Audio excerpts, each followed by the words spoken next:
ओम नमो भगवते वासुदेवाय नमः। जनु का गंगापान तथा जगदग्नि और विश्वामित्र की उत्पत्ति। श्री पराशर जी बोले, राजा पुरुरवा के परम बुद्धिमान आयु, अमावसु, विश्वावसु, शत्रायु, शतायु और आयुतायु नामक 6 पुत्र हुए।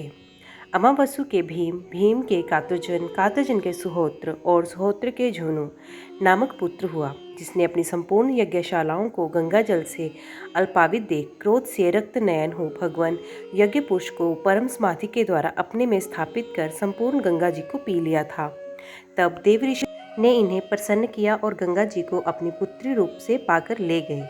जूनु के सुमंतु नामक पुत्र हुआ। सुमंतु के अजक, अजक के बलाकाश्व, बलाकाश्व के कुश और कुश के कुशाम, कुशनाव, अधूर्तजा और वसु नामक 4 पुत्र हुए। उनमें से कुशाम ने इस इच्छा से कि मेरे इंद्र के समान पुत्र हो तपस्या की। उसके उग्र तप को देखकर बल में कोई अन्य मेरे समान ना हो जाए, इस भय से इंद्र स्वयं ही उनका पुत्र हो गया।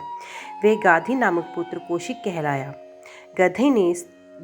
गाधी ने सत्यवती नाम की कन्या को जन्म दिया। उसे भृगु पुत्र ऋषिकेश ने वरण किया। गाधी ने अति क्रोधी और अति वृद्ध ब्राह्मण को कन्या ना देने की इच्छा से ऋषि के कन्या के मूल्य जो चंद्रमा के समान कांतिमान और पवन के तुल्य वेगवान हो ऐसे एक सहस्त्र श्यामकर्ण घोड़े मांगे, किंतु महर्षि ऋचिक ने अस्तीर्थ से उत्पन्न हुए वैसे एक सहस्त्र घोड़े उन्हें वरुण से लाकर दे दिए। तब ऋचिक ने उस कन्या से विवाह किया। उन्होंने संतान की कामना से सत्यवती के लिए चरु तैयार किए और उसी द्वारा प्रसन्न किए जाने पर क्षत्रिय श्रेष्ठ पुत्र की उत्पत्ति के लिए एक और चरु उसकी माता के लिए भी बनाया।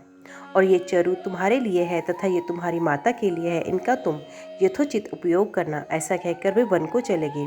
उनका उपयोग करते समय सत्यवती की माता ने उससे कहा, बेटी, सभी लोग अपने ही लिए सबसे अधिक गुणवान पुत्र चाहते हैं। अपनी पत्नी के भाई के गुणों से मैं किसी की भी विशेष रुचि नहीं होती, अतः तू अपना चरु तो मुझे दे दे और मेरा तू ले ले, क्योंकि मेरे पुत्र को तो संपूर्ण भूमंडल का पालन करना होगा और ब्राह्मण कुमार को तो बल, वीर्य तथा संपत्ति आदि से लेना ही क्या है।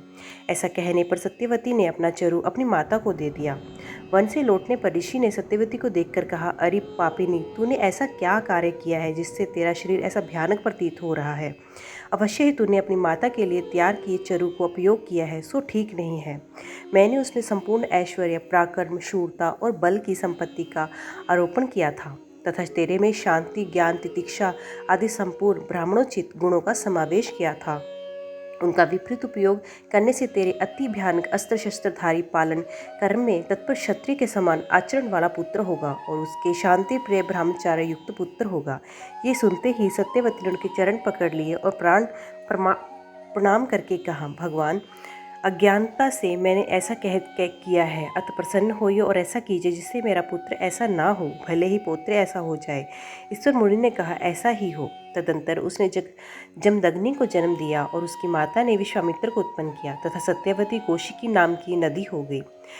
जमदग्नि ने इक्ष्वाकु कुल की रेणु की कन्या रेणुका से विवाह किया। उससे जमदग्नि के संपूर्ण शत्रु का ध्वंस करने वाला भगवान परशुराम जी को उत्पन्न हुए, जो सकल लोक गुरु भगवान नारायण के अंश थे। देवताओं ने विश्वामित्र को भृगुवंशीय शून्य शेप पुत्र रूप से दिया था। उसके पीछे उनके देवरात नामक एक पुत्र हुआ। फिर मच्छुछुंद, धनत्रज्य, कृतदेव, अष्टक, कश्यप एवं हारितक नामक और भी पुत्र हुए। उनसे अनन्या ऋषि वंशों में विवाह ने योग्य बहुत सी कौशिक गोत्रीय पुत्र पुत्रादि हुए। श्री पराशर जी बोले, आयु नाम जो पुरुरवा का ज्येष्ठ पुत्र था, उसने राहु की कन्या से विवाह किया। उसके 5 पुत्र हुए, जिनके नाम क्रमश नहुष, ऋतुवृद्ध, रंभ, रचि और अनेना था। ऋतुवृद्ध के सुहोत्र नामक पुत्र हुआ। सुहोत्र के काश तथा गृत्मय नामक 3 पुत्र हुए।